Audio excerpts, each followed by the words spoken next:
Solidarity, strength, and support for Israel. Hundreds of thousands packed the Washington Mall to take a stand against Hamas terrorists and the rise of anti-Semitism around the world.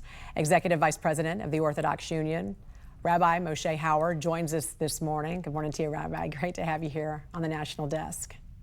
Good morning. Thank you for having me. You were at the rally after testifying to Congress. You know, I was so moved to see all the support from across the country. Tell us what it was like being there in person and seeing so many different communities come together to support Israel and the Jewish community. It was profoundly moving. The past month, since October 7th, has been a very, very challenging, painful, and lonely time for the Jewish community. And as time has gone on, it has become increasingly lonely. It's become lonely because, you know, people feel lonely when they don't feel understood, when they feel that they're going through something, they've gone through something, they face a challenge which is so difficult, and they feel unsupported. Yesterday was an opportunity for people to express support, for us to look away for a moment from all that lack of understanding that's expressed itself and calls upon us to upon the state of Israel, rather, to just cease fire and let Hamas, you know, rearm and retrench itself and poise itself for the next attack, which is its intent. Instead, we had hundreds of thousands of people, Jews, Christians, Muslims. We had lawmakers, political leaders, social leaders, civic leaders coming and saying, we understand your situation. We understand your situation in Israel. We understand your situation in the United States of America, where suddenly, unfathomably, what we could not have imagined just a short time ago, we're facing horrible, horrible anti-Semitism, especially on our university campuses and on many of the streets of our cities.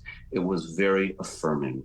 And it was a very strong expression of support for the hostages, for the humanitarian crisis that needs to be spoken about over and over again.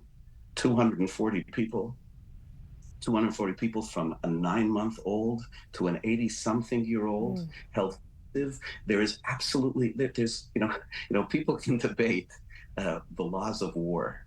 You know, what happens when you have terrorists holding up in a hospital? They can't debate the laws of taking prisoners and not allowing, just taking them and not allowing the Red Cross to see them. And yet all anybody wants to talk about is the Israeli humanitarian corridors. And they don't just say, come on, let's pound the table. There's nothing to talk about other than this humanitarian crisis of the hostages. So it was wonderful yesterday to be with people who got it. Yeah, there's certainly a time for peace and a time for war. You talked about anti-Semitism there. It is up 400% this year alone. You spoke a little bit about this, Jewish Americans fearing for their safety, really Jews around the world. Can you just talk about the challenges and what it's been like for you personally as a leader in the religious community? It has been the most horrible distraction from what we want to do. I know that's a funny answer. It's a strange answer, but that is the story. That's the story. If I could tell you, I started in communal work as a congregational rabbi in the 90s. When I started, you know what it meant to secure a synagogue? It meant that the last person out had to remember to make sure that the button in the lock was vertical instead of horizontal so that it would be locked. That was synagogue security. There was no such thing that I knew of a synagogue security committee.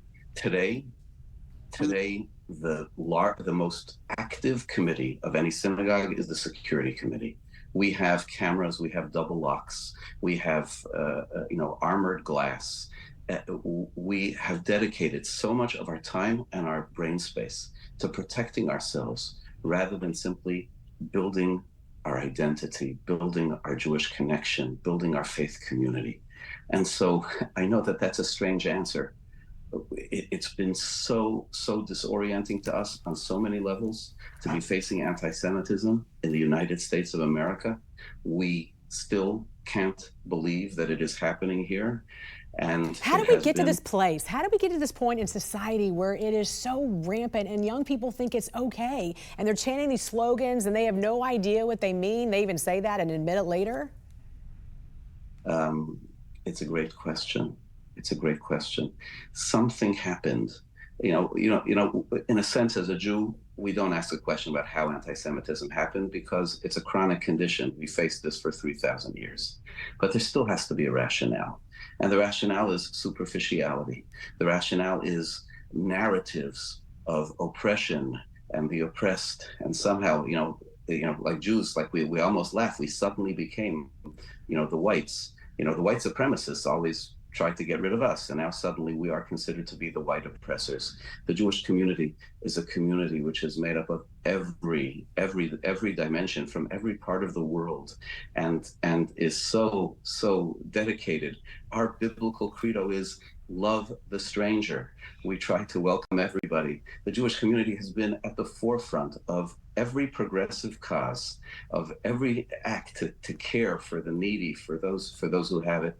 And suddenly, in this new narrative, which we just don't understand and is so alienating to us, in this new narrative, we're cast as some kind of horrible people. Yeah. Yeah, and so what's your message right now to Americans and to Israel at this very crucial and pivotal cornerstone? Our message is, I guess the best message is the message of the prophet. The message of the prophet was ha'emet v'hashalom ehavu. Love, peace, and truth. Love, truth, and peace. We need to have moral clarity. We need to be very, very clear about where the right is, where the good is, where the evil is. And we have to yearn and work for the day when peace can be restored.